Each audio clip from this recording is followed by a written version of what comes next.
Welcome to Preparing for AI, the AI podcast for everybody, with your hosts Jimmy Rhodes and me, Matt Cartwright. We explore the human and social impacts of AI, looking at the impact on jobs, AI and sustainability, and most importantly, the urgent need for safe development of AI, governance, and alignment. You can walk my path, you can wear my shoes, learn to talk with me and be an angel too. But maybe you ain't never going to feel this way. You ain't never going to know me. But I know you, and things can only get better. Welcome to Preparing for AI, the AI podcast for everybody. So, after all the doom and gloom last week, we are going to challenge the narrative this week with a guest that we've been looking to secure for some time. So this week, joining me and Jimmy in the studio is Ben Cook. I was introduced to Ben through a mutual friend as someone who has an interest in AI that I might like to connect with. He works for a major travel company in China. His job covers many areas of the business, including AI projects and policy. He describes himself as a generalist, but more than anyone I've personally met, Ben is someone who has taken it on themselves to learn from scratch how to use AI tools and how to practically apply them in both work and personal life to get ahead. So he doesn't have a background in software engineering or programming, but he's recently been able to build an AI prototype call center quality analyst from scratch. So I thought for our listeners, Ben is a perfect example of how someone can turn themselves from a kind of jack of all trades, master of none, into a master of many fields by harnessing generative AI. And perhaps most importantly, at least for this episode, he is a tech optimist. So not one of those quasi-religious effective accelerationists, but potentially the antidote at least to the picture of doom and gloom that I warned everyone around in our relaunch episode last week. So we wanted to invite Ben on to challenge our, or at least my narrative on how we look at AI, and to try and look at AI as a force for good in the world. And of course, to look at how we might solve some of the issues like the economic model and how we can harness an AI-powered future. So Ben, welcome to the podcast. Thanks for having me. Jimmy is here as always. I failed to introduce him. So Jimmy, do you want to say anything before we start? Have you got anything interesting to introduce us to this week? No. Good. Okay. Well, not awkward at all. So let's move on to the podcast. So I guess we'll just start off by just asking Ben, why should we be optimistic? And I ask this from a kind of audience podcast point of view, but also as someone who I'm hoping will make me feel better after this conversation today. But why should we feel optimistic about AI in the future? Okay. Again, thanks for having me. And I think introducing me as a generalist, I call myself a generalist, kind of is one of the things that drives me towards using AI. What I would say is, as a generalist, I tend to follow a lot of things that I just get excited about. So in the past, learning different skills will go in lots of different directions. There's not necessarily a particular pattern. And then with AI, it's one of the things recently that I've found that I can be genuinely excited about. I am getting new discovery every day. And as someone who's, I don't know if you've heard about gamer drivers, what drives people to play games. I tend to think about life in that way. A lot of people are motivated by either winning or personal achievements, discovery, or collaborating with others. And for me personally, I love discovery. And with AI, especially at the moment, we're seeing discoveries all the time. And not just general, it's in the news, there's a discovery. It's companies or it's different tools that are coming out and people saying, here you go, here's a new thing to play with right now. And you have immediate discovery. You can see immediate results. With things like crypto that came before, people were saying, this is exciting, but there wasn't really discovery. Things became very repetitive and boring. With AI, you can feel there's a revolution happening because you can literally see it in front of you. The first time you run a chat query in a chatbot and it returns something that makes sense is a wow moment. It was for Bill Gates when he first saw it and said, get this out there. And you don't believe it when you might read the article and how good can this be? And then you see it. And then you're constantly looking for new ways to use this. So it's exciting, but you're going to challenge me on why be optimistic about that. So that sounds scary. Yeah, but I think, Before we go into that a little bit, would you mind talking a little bit? Because the interesting thing about you is obviously you've actually found an application for AI and started using it. Whereas for most people, and most of what we talk about on the podcast, it's still kind of esoteric. It's still in the future. So would you mind elaborating on that a little bit, if that's okay? Sure. Well, this is where I should pull out my ChatGPT or Claude history, where I look at, say, what have I talked to AI about recently? What was I looking at today? In terms of data privacy, I was stripping out the names and email addresses of candidates that I might like to hire, giving them all to an AI and saying, please evaluate these 4 candidates, rank them in order, and also saying, I gave you 6 candidates last week. Please produce a ranking of all 10 candidates. Who should I nominate for interview? And so, I received these candidates via email at 10 to 11, and by 10 past 11, I'd already decided. And I'm not just going to leave it all up to the AI. I'm going to look at the response and say, well, that's an interesting thing. I'll go and have a look at the actual resume and say, okay, this is consistent and this is what I want. And then I can very quickly draft up an email that says, I've picked these ones and here's a quick summary of why. Yeah, and I think I've used AI in similar ways. So what you're talking about there is really just speeding up your workflow and becoming way more productive, because AI can quickly scan through and maybe look for some key points that you're interested in and that match with the job description, for example. Yeah.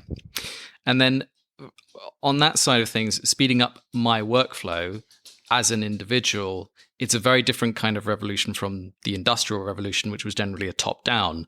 A factory owner has a new piece of equipment that speeds up a workflow from, one person doing a job to 40xing how much work they can get out of it with a machine. Here with the AI, there might be, the general manager, the managing director, whoever comes in, CEO says, we've got to use AI, but we need to protect privacy, and so we're going to lock it all down.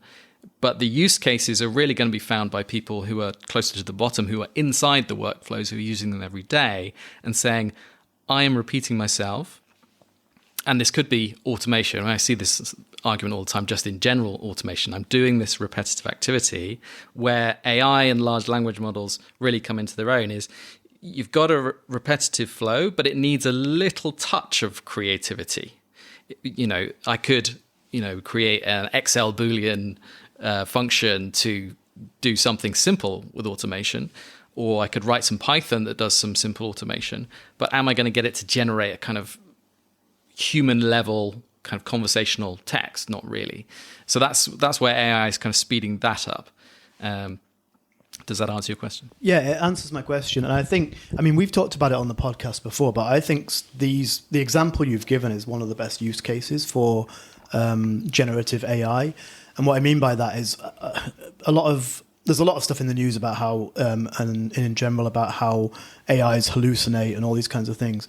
But we've talked about it before. When you put them in a box and say, extract information from this text, and you're really sort of specific and prescriptive, then you actually get really good results. They don't tend to hallucinate when you do that. They tend to hallucinate when you just ask them what's in the news today, that kind of thing. Yeah.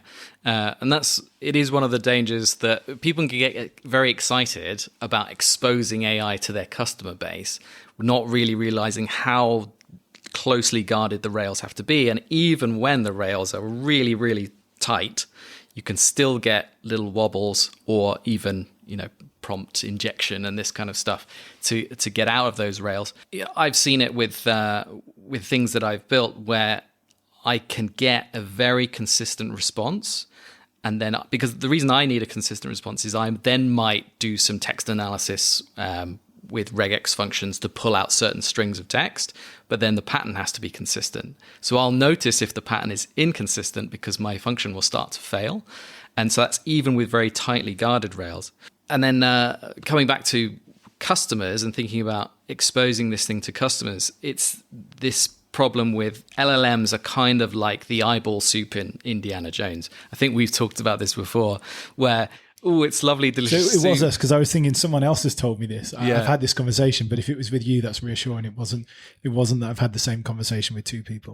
When you watch Indiana Jones with your kids all the time, as I do, they're delighted by the food scene where all the food is not to a Western palate, let's say, insects and monkey brains and this kind of thing. And can someone just give me some soup, says one of the characters, and then here comes the soup, and it looks delicious. She opens it, and then stirs the spoon, and the eyeballs all come to the surface, which is kind of how I think about LLMs. If they're not trained and they're not guarded, if you expose that to your customer base, they're going to think, oh, lovely, until it starts, selling cars for $1 or insulting people or using, racist language, this kind of stuff. I want to dig into some of this stuff a bit more, but first of all, I want to sort of drag you back a little bit to the sort of question around optimism around AI, because listening to what you've said so far, the optimism that I hear is around, productivity gains and about, I guess, empowerment in a way that you're talking about the ability of being a kind of bottom up process, that it empowers people. And I think you're right. I do think for a lot of people now is the opportunity for people, instead of being scared, is if you take this opportunity to get ahead and to learn things before others do, there is a real opportunity for you in a kind of work productivity sense, but also in your personal life to be able to do things that you were not able to before. But that's quite a kind of specific element. And it might be the element of AI that we are currently seeing most of the application in. But when I talk about the kind of doom and gloom side, I'm looking more existentially and I'm looking more long term. So I guess your optimism around AI, is it purely around gains in productivity and uses of models? Where do you stand in terms of the bigger kind of issue? So we don't have to go into detail on specifics. We can talk about Terminator 2, Skynet, and robots taking over the world, or we can talk about disinformation and deep fakes and not knowing what is real and what's not. I mean, we don't have to necessarily go into that, but on the bigger issues, I mean, are you an optimist across the board, or do you still have concerns in some areas? Yes. So my views are not unrelentingly excited and optimistic. There is obviously this kind of future where we all have to go on a Butlerian jihad and overthrow the machines kind of thing. I'm excited to join the jihad, but I can envisage a future where that happens. Okay, I can, and so I can understand the safety movement. I can understand concerns and worries, but to me, it's the same thing of like when the Luddites were afraid of the machines taking all the jobs and they wanted to destroy the machines and things. It didn't come to pass, for one thing. So yes, jobs were destroyed, but new jobs came in their place. People seem to have a lot of worries about the future because they can't envisage the future. They can't envisage future work. I was thinking about this today, where I was thinking about my mum. Last summer, me and my sister were both working in her house at computers. We're on the phone, in inverted commas, with people in different parts of the world on video calls. And my mum's like, I don't understand how you work like this. What is going on? She was a teacher. She was used to being hands-on with kids and running around the room and doing things physically there. And then here were her two children doing something like out of Star Trek. Like, you go back to old Star Trek episodes and put them up on the video phone. Whoa, wow, amazing. And that's the reality now. I watched the Minority Report movie. I don't know if you've watched it recently, but so good. And I've been thinking about it like every day since I watched it like 2 weeks ago. And there's people on video phones as if it's like futuristic, like, oh, there's witnesses to witness this on the video phone. That's a reality now. Like, there are court cases where people are on video phone. That's not even an AI thing. That's just, the future moves and things are changing. And now, if they were to make the Minority Report now, maybe they wouldn't have it with kids that were results of drug overdoses and this kind of stuff. Maybe it would be 3 AIs that were making the decision. I'm evaluating texts now, and I'm thinking, well, I'm evaluating it with this one AI. Should I actually send the text to 3 AIs and get a kind of cumulative one, and then have these funny conversations with sales coming to me and saying, where's my Minority Report on this call that I did? And the Minority Report's a really good example. My frustration is still, and I think a lot of people, that we never got hoverboards. Yeah, there's no hoverboards in Minority Report, and they all kind of fly around by helicopter. But do you not notice as well, like, films now of the future don't have hoverboards either. So it's like we've almost given up. We've decided that we can't invent hoverboards. Even if we, create a super intelligent form of life that can control and take over the world, but we still can't invent hoverboards. Maybe that, in fact, is indicator of the limitations of technology, and we shouldn't worry. The defining factor should be when the hoverboard is invented, that is when we go into crisis mode. Yeah. In all seriousness, though, like going back to your point about, so like just to sort of drill into that a little bit, we've talked, and I think we're undecided about, we obviously talk a lot about the impact on jobs. Originally, the podcast was just going to be around jobs. We've kind of expanded it out a bit now. And there's a lot of feeling that the current generation of AI isn't there yet. Like you can't just let it loose and it'll automate things and it'll do everything for you. It's probably you can 10x your productivity, as you talked about earlier on with your sifting CVs, for example. Do you think we'll ever get to a point? Because I think that's the concern with AI, is that all of the white collar office jobs. Is there going to be a point at which ChatGPT can just do those jobs and doesn't need any supervision? Or do you think it's always going to require a human in the loop, and there's always going to be these new jobs that you talked about? It's going to create new jobs, and it has created new jobs. We should just be liberal, as we always say, with the word always. So I guess as always, we're talking in the sort of foreseeable future, aren't we? Yeah. What is the time horizon here? Yeah. Well, yeah, okay. So I suppose within the next 5 to 10 years. Okay, not the next 100 to 500 years. Not the next 500 to 500 years. I mean, by then, who knows? Yes. So I'm optimistic about new jobs. As I've said, I think there will always be. People will find new things to do. It will lead to productivity increases, and people say, oh, if you can produce a lot more stuff, but there isn't a demand for it, then that's when jobs are lost. But historically, when there is more supply, it turns out demand comes up to meet it. In fact, I was reading about one of the machines that was invented during the Industrial Revolution, and it, as well as creating more supply of a material, it created more demand for other materials that were used with it. So it all kind of came together that way. In terms of humans in the loop, I would say yes.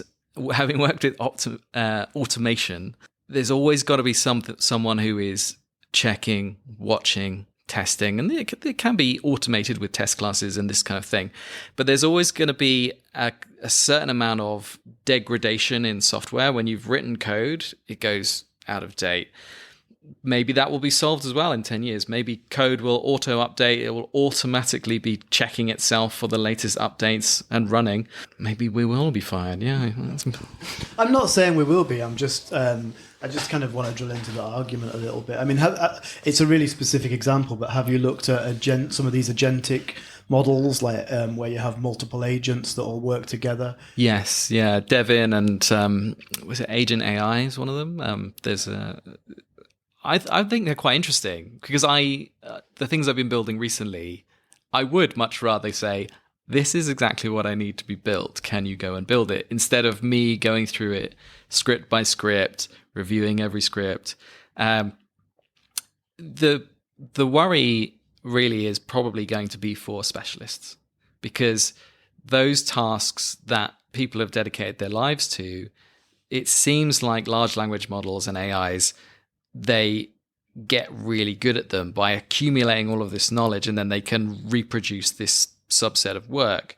Then there's people like me who are the generalists who say, oh, I can just come in almost blind to that field, and I can call on an AI and it's going to brief me if I want to be briefed or build something. I normally work in Python, but I'm not a really high-level Python coder. But I'm asking an AI to give me a Python script, and it's writing something that is above my level, but I've got enough that I can review it. And then I can say, actually, is Python the right language to be doing this in? Or should we switch language? And it might say Python's fine, or it might say, here's another language that I have no background in, but I'll very quickly get up to speed. Whereas before it would be, you'd have a Python developer, you'd have a C++ developer, and lots of different developers who have different specialisms. Maybe it's just exciting for me personally as a generalist, because this is the age of the generalist where they have a tool that can brief them on any area and bring them up to speed very quickly. Well, I'm a generalist, so I'm feeling pretty buzzed. But I do actually agree with you, and I've thought about it since we were exchanging messages a couple of days ago.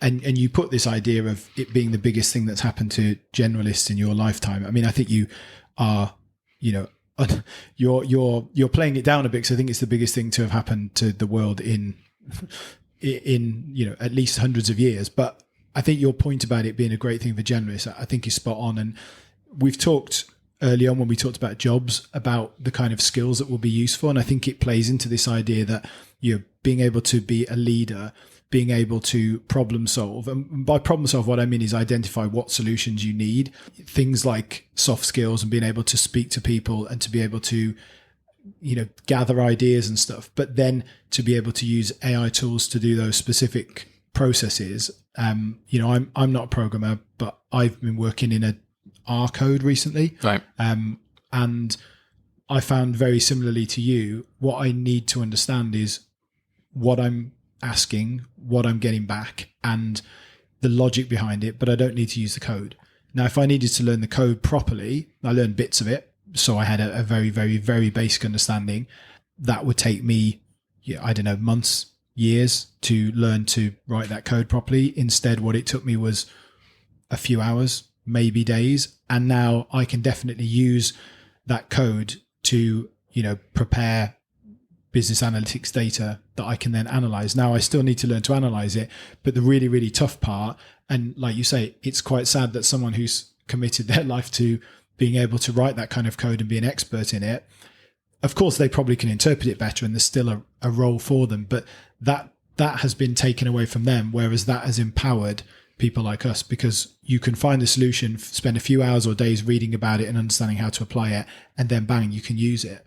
So I think you're right, that is a really empowering thing for people to do.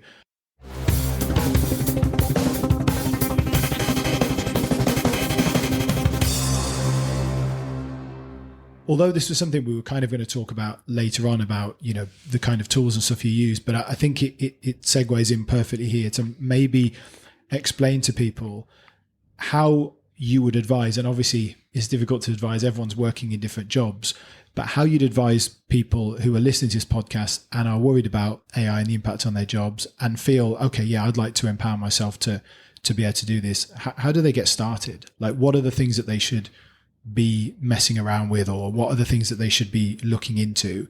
Not necessarily in order to get to where you are, but in order to be someone who is using tools practically in a way that is more than, let's be honest, a lot of people who are using ChatGPT, they use it essentially as a search engine. So what can they start to look at that will allow them to really use AI tools practically? And as we always say, use Claude, not ChatGPT. Claude don't sponsor us, or Anthropic don't sponsor us, but maybe one day they will. I can speak first of my own journey and where it came from and in using AI, and then I can move on to kind of a general idea of if I was coming at it completely fresh, where would I start?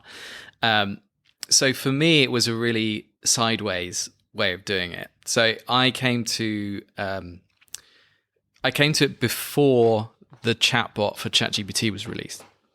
I can't remember where I stumbled on it, probably Twitter or something. Someone was saying, I've built a Google Sheet, and this is kind of my thing. I use a lot of Google Sheets to do automation, and I do a lot of web scraping using Google Sheets. It's got a lot of functionality that people don't necessarily realize is really good. But this one, he said, I've built an API, or I'm using an API to call this thing called GPT-3 from their servers and into a Google Sheet based on a query. And I had a mess around with that, and it involved me signing up for an account, and it gave me a free budget to mess around with. And I was like, oh, you could build like a Twitter bot that basically tweets nonsense, because that was the output. It was completely insane stuff. And then also early use of DALL-E to make completely insane pictures of political characters mixed up with animals and all kinds of stuff. But they didn't look like anything. It just looked like nonsense, and it was just a bit of fun. And then the chatbot was released, and I found, I've already got an account, and I could just get kicking away at it straight away. And the revelation of, this works. If I was to come at it new now, where to start, what am I doing? Because when you're given a new tool, and I see this a lot in my company and in lots of areas of life, is you give someone a tool and they don't understand it, they're not going to use it. The Ferrari is going to stay parked in the garage if you don't know how to drive it.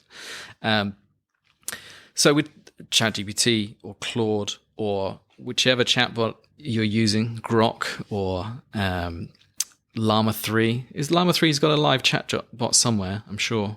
You can run it on Hugging Face for sure. I'm not. Yes. There are there's up and I think you can run it on Grok actually. Grok with the one that's not Twitter. The other Grok. Yeah, there's an option to run that using Llama. Yes. Hugging Face is a good place for lots of different models.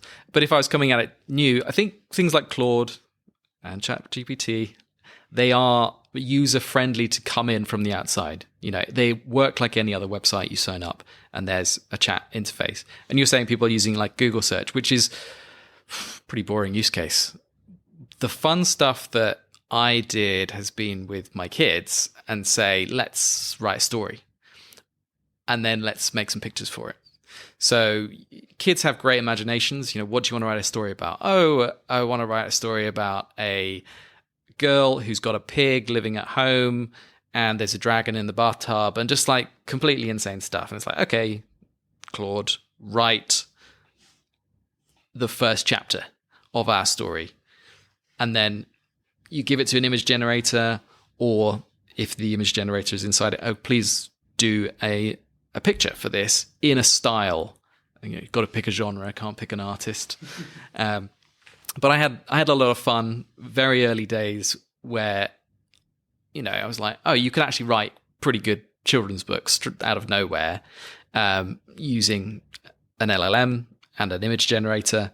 And that was a fun use case. But, you might not be into stories. You might not be into things like that, but you might have things that are difficult at home. What if you've got teenagers and their homework is beyond your level? Because teenagers' homework is pretty hard. Because it probably all is beyond most parents' level. Exactly, right? But you can take a picture of their homework and give it to one of the LLMs and say, explain this problem and give me some ideas.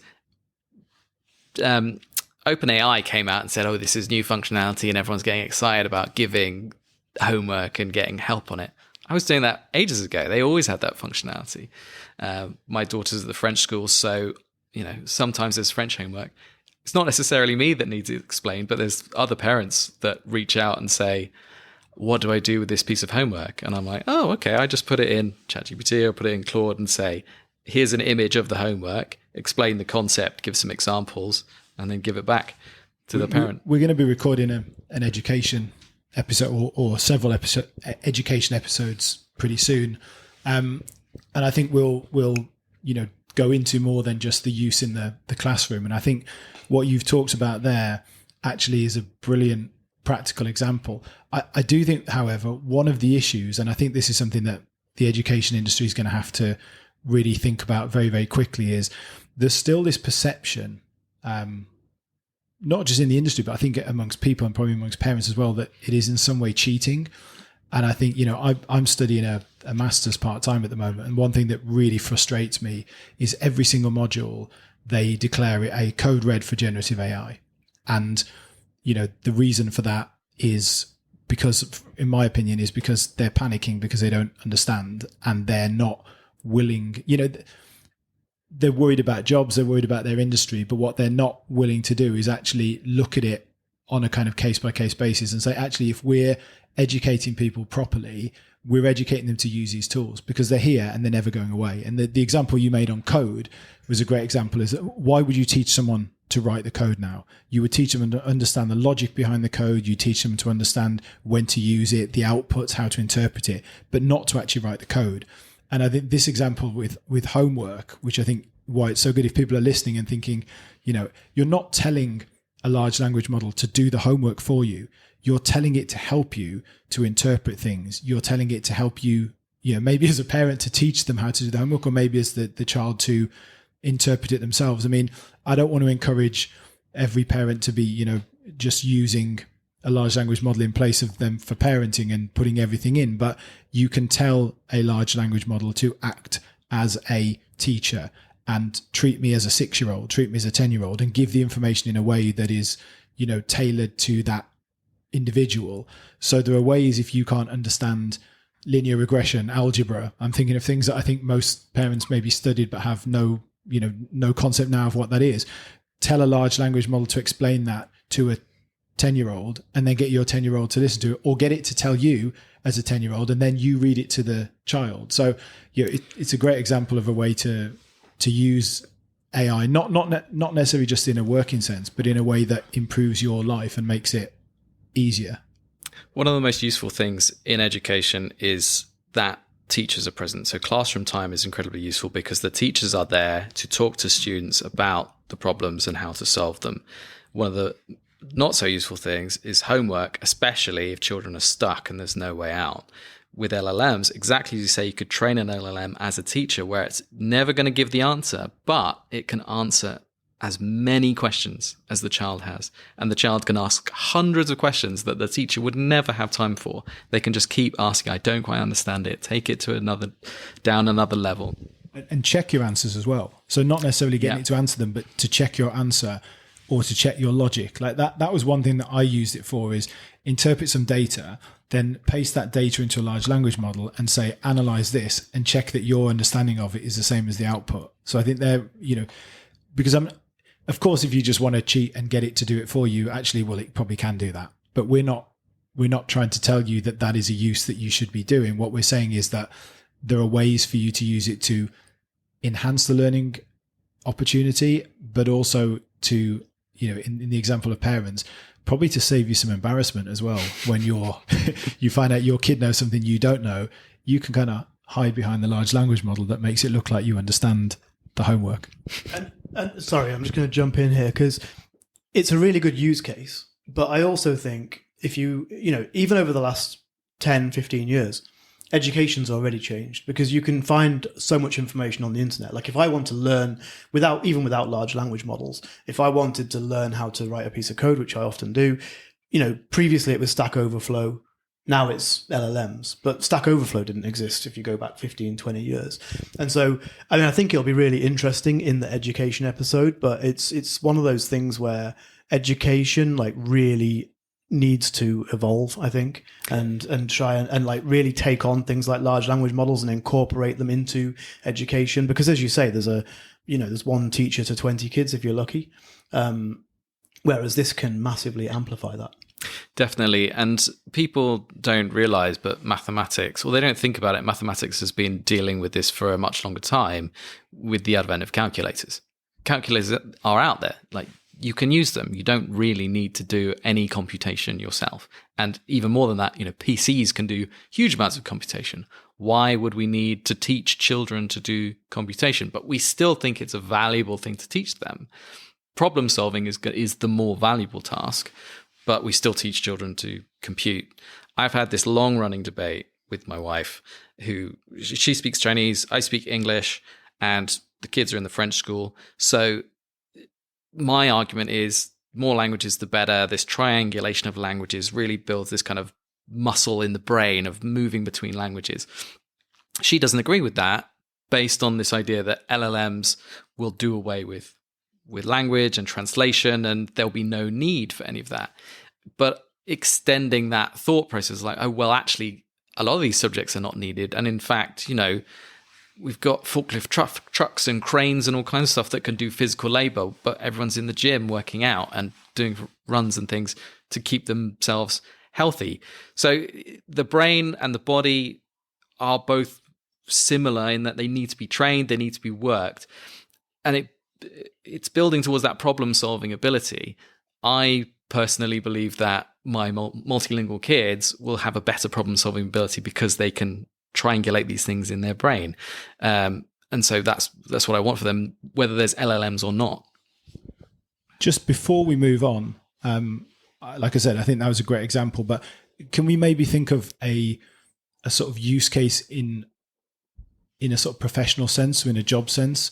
So I'm putting you on the spot again here, but a recommendation for somebody who is interested, is just starting out on using AI tools or large language models, something that they could learn So, would you suggest that they, for example, learn how to apply Python code, learn, how to analyze data? I mean, is the one thing that you would say would help people to sort of develop ideas? Because I think for most people, it's, you don't go out saying, right, I need to be able to do this. You use the tools and then you start to identify a problem and say, oh, hang on, maybe I could solve this with AI.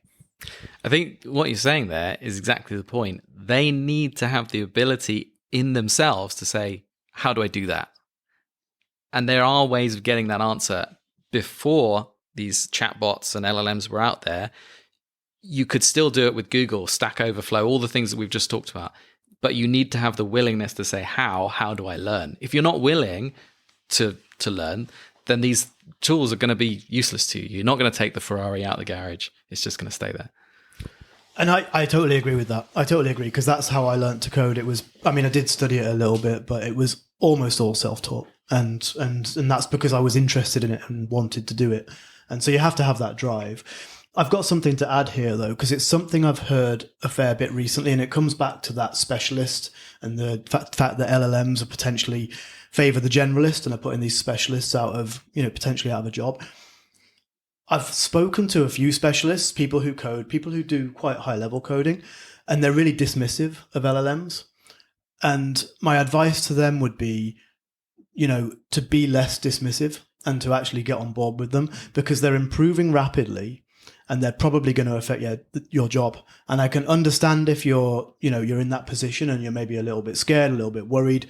But my advice would be to sort of actually explore it and try using them and try getting something out of them, because the worst thing you can do is kind of bury your head in the sand. We've definitely had conversations, several people that we've interviewed on the podcast, you in particular, have said to them, yeah, but you're talking about now.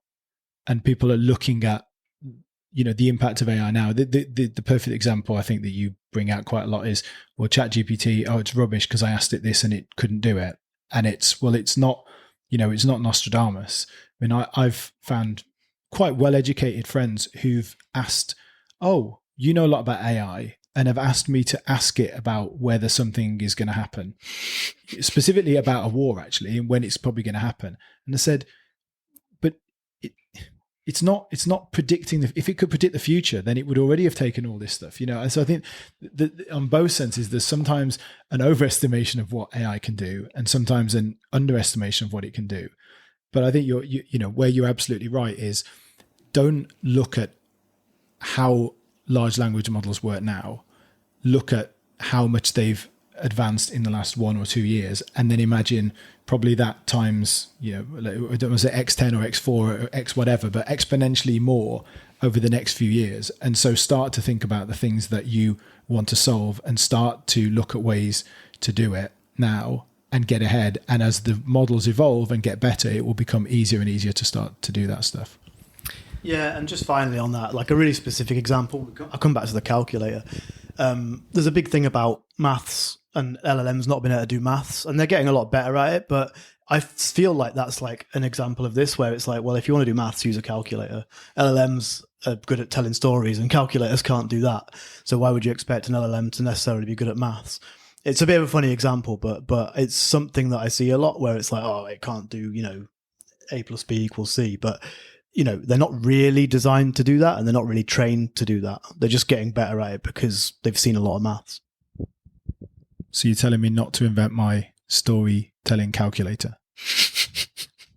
That sounds like a good idea.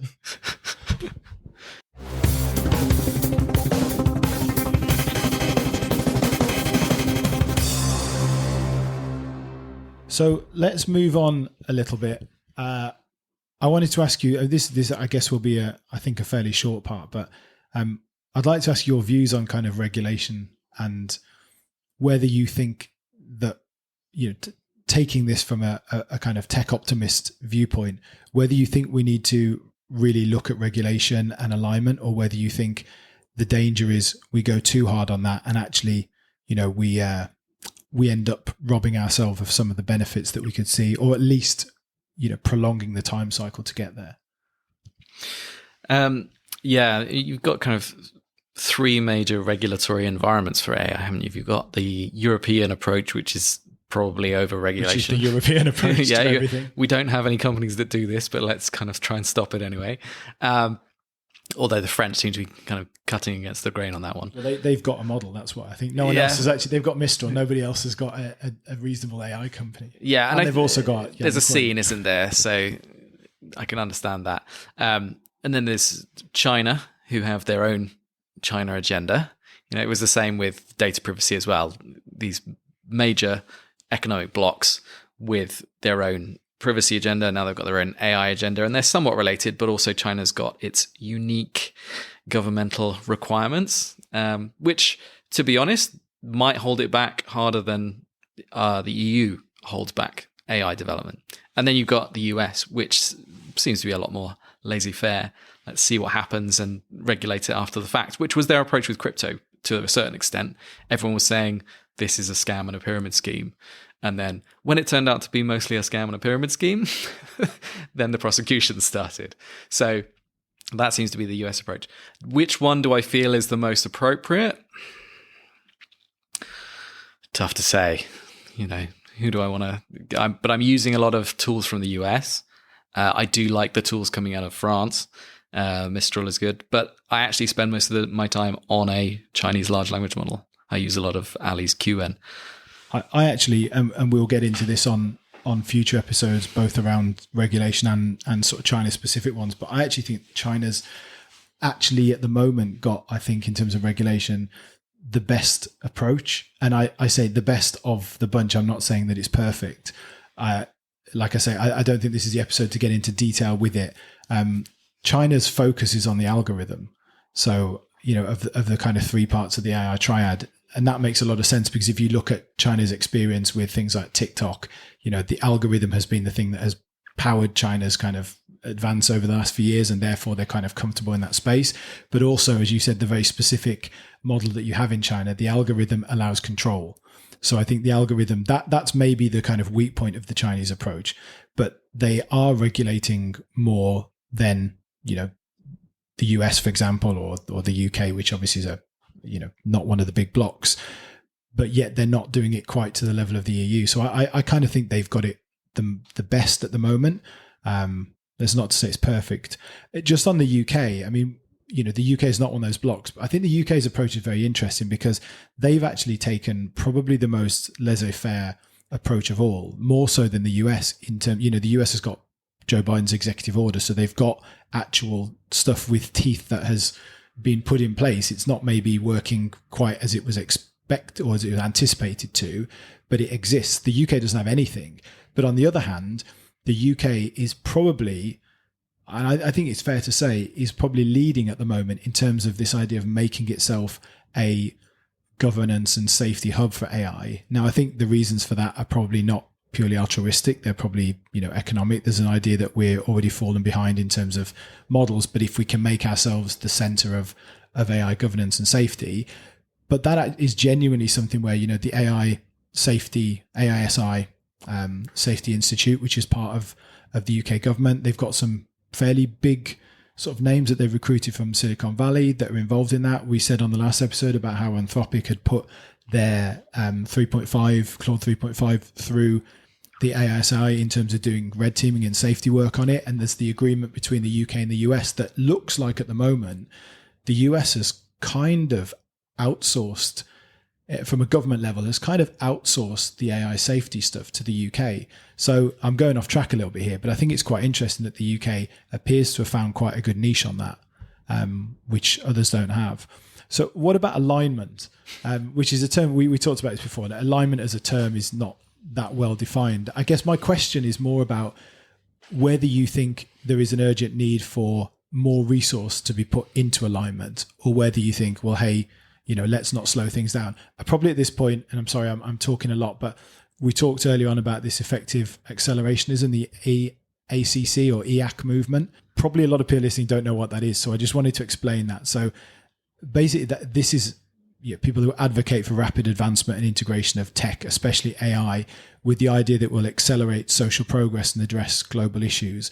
And one of the key points here is that a lot of people, therefore, in this movement believe that delaying technological progress, including AI, is preventing advancements that could save lives. So some of these really kind of quasi-religious types, they see any delays as literally being, well, you are costing people's lives, and therefore we must advance with no restriction as much as possible because it can only make the world a better place. I just wanted to kind of explain that because we've mentioned it a few times, but actually we haven't well defined what it is. So sorry, do you want me to rephrase my question, or can you remember what I originally asked you? You wanted to talk about alignment, and actually the explainer part that I think is necessary is what is alignment. But when I was thinking about this and trying to do the reading on it, is the easiest way to understand alignment is what is a misaligned AI. And the examples, some of them have already been named earlier in our conversation here, is, the Skynets. Well, I think about the wheel on the spaceship in WALL-E, where the misaligned AI, he has intentions. He wants to keep everyone safe. He's not going back to Earth, but now there is a command to go back to Earth, and he's trying to stop it. And that's a misaligned AI, basically. And so does there need to be more work on alignments? Personally, it's above my pay grade, or rather it's outside of my area of expertise, and I can't offer a good view on it. But is alignment going to affect my day-to-day? Probably, yeah. If you had a misaligned AI that was responding to queries in a way that was not helpful, or outright lies, we saw it with Google Gemini in the Google searches, where it was responding with how many rocks should I eat a day? Oh, you should generally eat 2 a day, or other. That's a misaligned AI, right? Because it's feeding on all this material. The pizza one, where it was talking about how you could keep stuff stuck on a pizza by using glue. That one that was mentioned on a podcast a few weeks ago. That's the one that stands out for me, actually. That one is actually not even so bad as long as it's food glue, right? I was like, oh, okay. I mean, the eating rocks was pretty bad, but that's the one that stuck with me. Yeah, and it's interesting because with large language models, I think alignment means different things. Like Gemini, the Gemini example you're talking about, they tried to align it to what they thought they should align it to. And so, for example, with the diversity, it was making, famous historical leaders that were from the wrong culture and stuff like that. So, but that was, they were attempting to align it to what they thought was their values. So value diversity more than accuracy, I guess, in that case.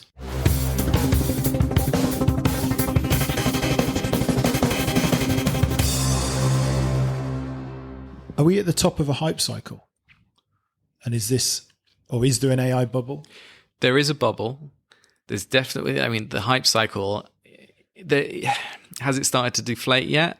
I feel like things have kind of gone off the boil a bit recently. There's been a bit of a slowdown. Maybe it's because it's summer. Everyone's gone on summer holiday and they're not talking about it quite so much. But there's definitely a feeling of 6 months ago, I was pulled into an office. We need to do stuff about AI. And then I produced something more recently with AI, and there was much less excitement about it. And it's a bit more normal, and the hype has kind of died back a bit. A bubble is, in terms of the economics of it, is still going. I would agree with that. I think the reason is it was in the news. It's been in the news for the last year and a half in a big way in terms of your GPTs and all the rest of it. But to keep that hype cycle going, the economic benefits have been realized in slower time, I feel. So Chat GPT, for most people, things like and most people don't even know about them, but for most people, Chat GPT, Claude, all these things, they're just nice toys. I think people feel like they're just nice toys. Some people use them day to day and use them for productivity gains and this kind of thing. Other people, and I would say a smaller minority, are actually applying them, like yourself, and using them for economic gains and for productivity gains, and actually applying them. But I feel like that's a slower burn. I feel like it's a slower burn, and maybe that's where the hype cycle's died away. I think the hype cycle was next year no one's going to have any jobs and AI is going to do everything for us, and that hasn't transpired because there was a bit too much hype around it. So, something I saw, there's you can find him on LinkedIn, Keith Tier. He writes a newsletter called The Week That Was, and he was reviewing the Leopold Aschenbrenner famous 165-page paper, and his review of it, he said he's overestimating the short-term impacts and underestimating the long-term impacts. And I think that actually, for me, is absolutely spot on. The short-term impacts, the reason I think we're at the top of a hype cycle is I think more and more that a lot of the pace of development is being pushed because, the big developers need investment. It feels like, for me, the hype cycle there is about investment, and the stuff that's being pushed is all for investment. Long term, this is not the episode to talk about it. Long term for me is the existential impacts, and they're being underestimated. But I do think probably in terms of the cycle, I feel we're at the top of a hype cycle, but that's not the end. I think there are going to be 50 hype cycles, aren't there? It's not one and then AI just kind of drops off. But I feel like you said, we're at a point where it doesn't quite feel as intense as a few months ago. And maybe, like you say, that's the summer. Maybe it's the elections that's getting all of the kind of coverage at the moment. But it definitely feels like things have changed a little bit in the last month or so. There's also the thing that nowadays, back in the Industrial Revolution, it was a lot slower. But no, so like nowadays, people do get over things very, very quickly. Back in November last year, I was traveling to Japan. I got ChatGPT. I said, hey, I'm going to go to Japan for 8 days. Draw me up a day-by-day itinerary. Here's some suggested spots. So I gave it some suggested spots. Wrote me a day-by-day. I said, okay, add some restaurants in. And then it added restaurants in. I said, oh, okay, what are the budgets? Budgets added. And just kind of like iterated. And went through this whole process until I had a really amazing itinerary. And then shared this with a few people. And they were like, wow. And the thing is, when I told that story for about a month after that, everyone was like, wow. I feel like I tell that story now and people are like, oh, yeah, it does that. And shrug. And it's like, people know it's there now. Teslas are on the road and everyone's like, wow, I saw a Tesla. And that's like, there's 500 Teslas outside the window right now. People get over stuff very fast.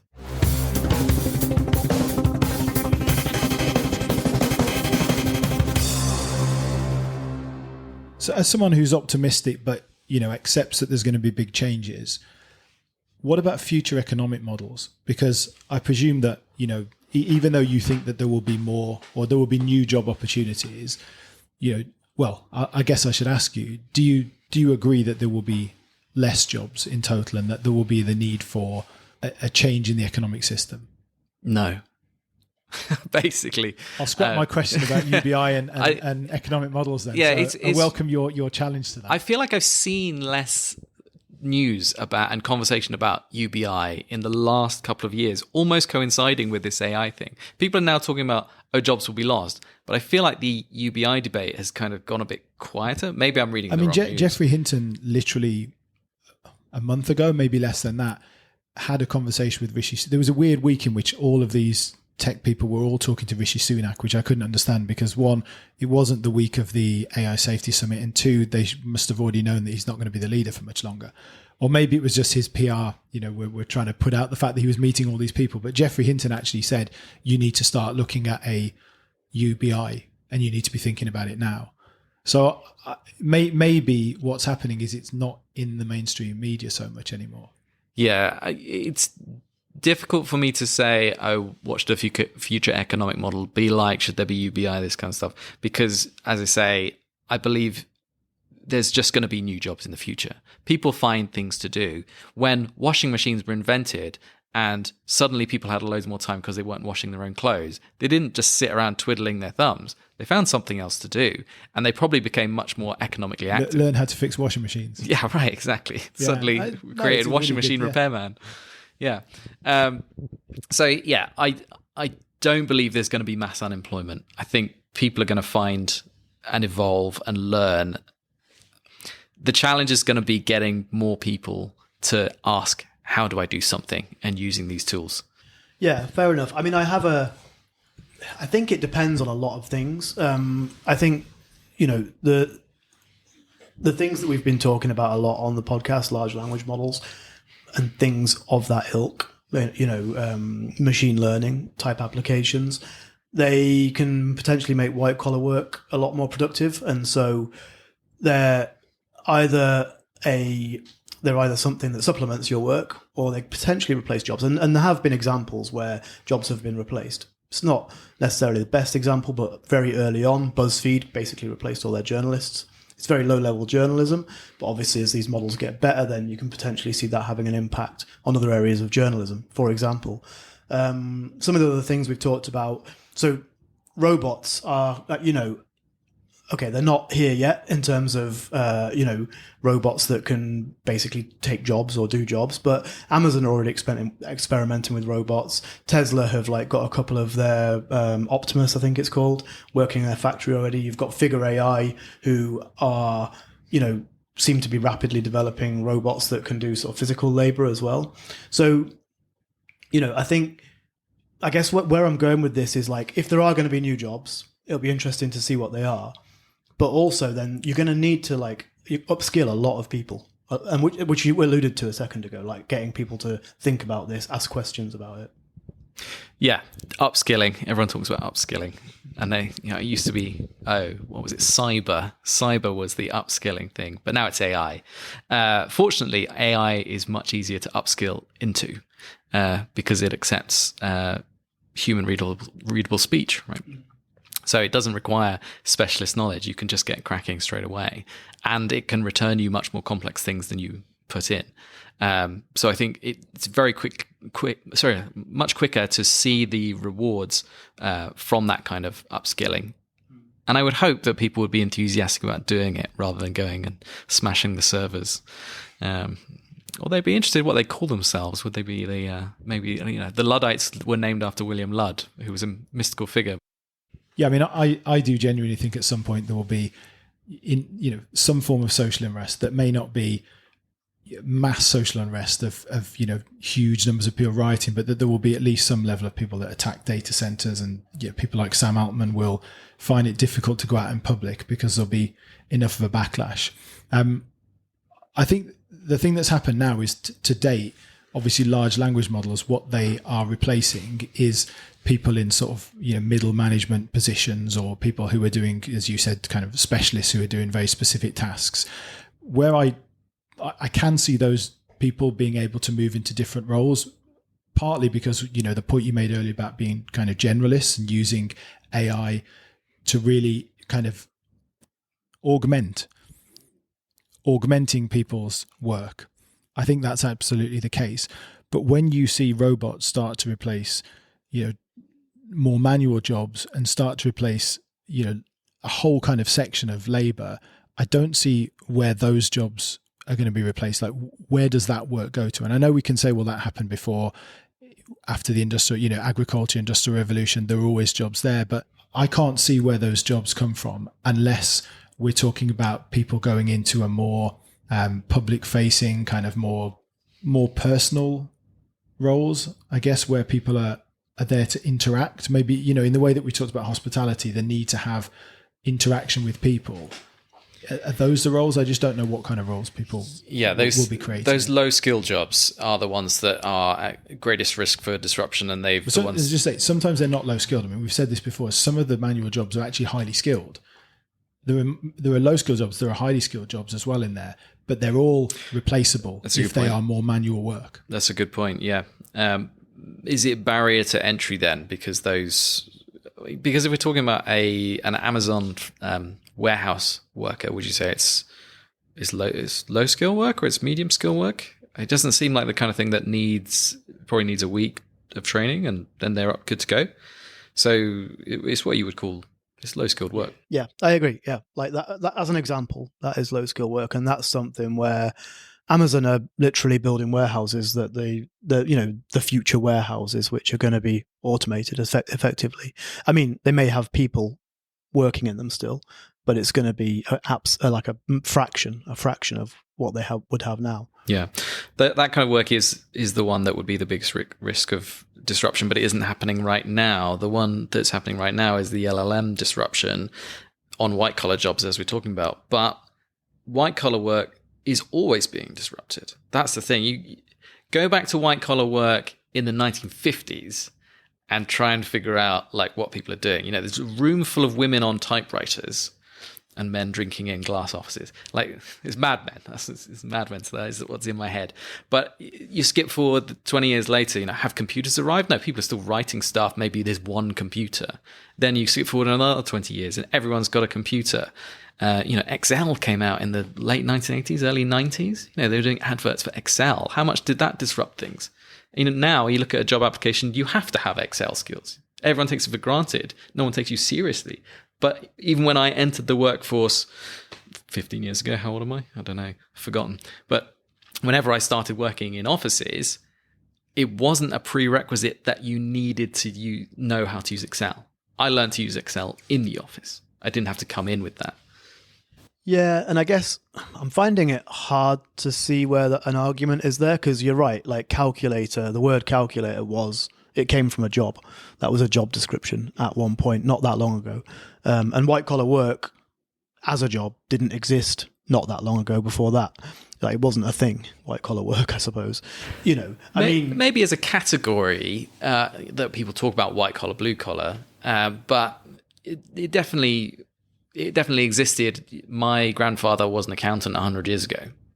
Yeah, but I guess I'm saying not that long before, as in, most of these jobs have only existed for 150 years. Oh, yeah, okay, sure. Yeah, before that, pretty much that white collar work wasn't even a thing, or certainly a thing that, a significant amount of the population were involved in.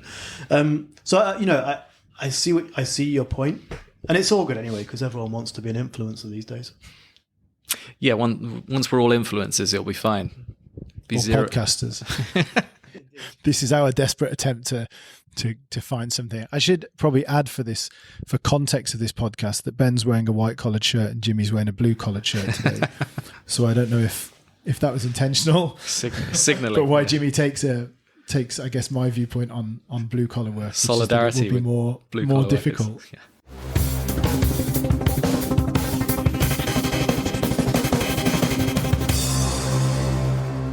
Let's end with a kind of last question.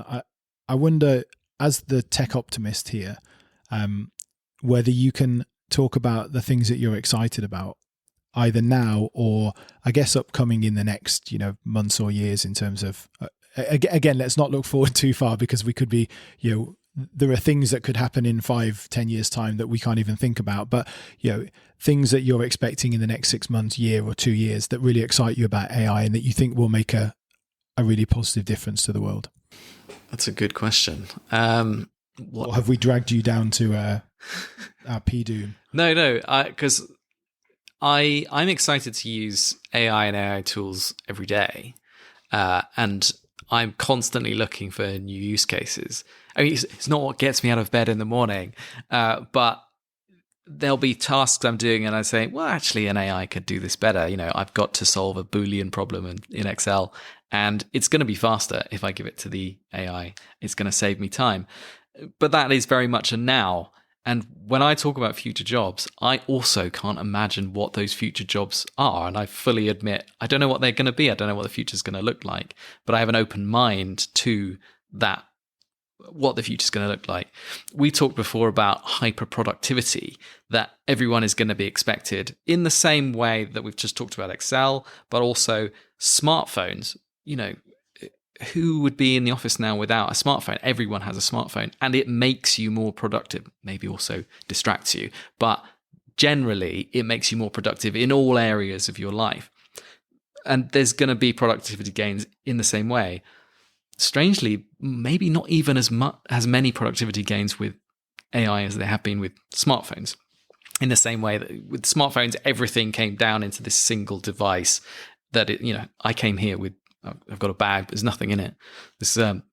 I've got my phone, and that's all I need. Everything is in it. And the productivity gains of everything that is in that thing, cameras and calculators, all in the same device, is a big productivity gain. AI is going to do the same thing. There's going to be an expectation in 5-10 years time that when you are applying for a job that you have skills in using AI, even if it's AI chatbots. You're not going to be expected to write code and do API calls to different backends of AIs, But being able to solve problems using AI is going to be the thing in demand. And you're going to be much more productive, possibly even hyper productive, where you've been doing hundreds of tasks in a day because you are setting off different AI tools to go and do those tasks throughout the day. What about if you've got a podcast on AI? Do you think we're all right? You're going to have to produce 10 podcasts a day, unfortunately. I was going to say that there is a school of thought that most podcasts will just be AI generated. So we probably haven't got that long left. It's probably a good time for us to announce to everyone that in fact we are actually AIs, and that the whole premise of this podcast was actually to show people that there are going to be no jobs, because even the podcast talking about AI and jobs is created by generative AI. It is a use case I've considered. Writing a podcast script and then having my synthesized voice read it out. On a serious note, just with podcasts, like at this point, we use a lot of AI tools. We use AI in terms of, brainstorming stuff for the show. We use AI to generate the transcript. We use AI to generate notes and stuff. I have to edit, apart from the transcript, I have to edit and mess around with everything, because the AI generated stuff, which we pay for, it's not free, which we pay for, is not up to standard. So it's another example really of, you can already see the technology in the direction, but it's not at the point yet where it's I'm not going to say not fit for purpose, but it's not able to do stuff without a significant amount of human intervention. Cool. On that note, I think we're wrapping it up for today. We've gone just over an hour. So I just want to say, thank you so much for coming on the podcast, Ben. It's been super interesting, and been a really interesting conversation. Yeah. Yeah, it's a pleasure to be here. Interesting questions. Okay, so that's it for this week. As usual, we'll play you out with our song, and keep following, and we will see you very soon.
New world.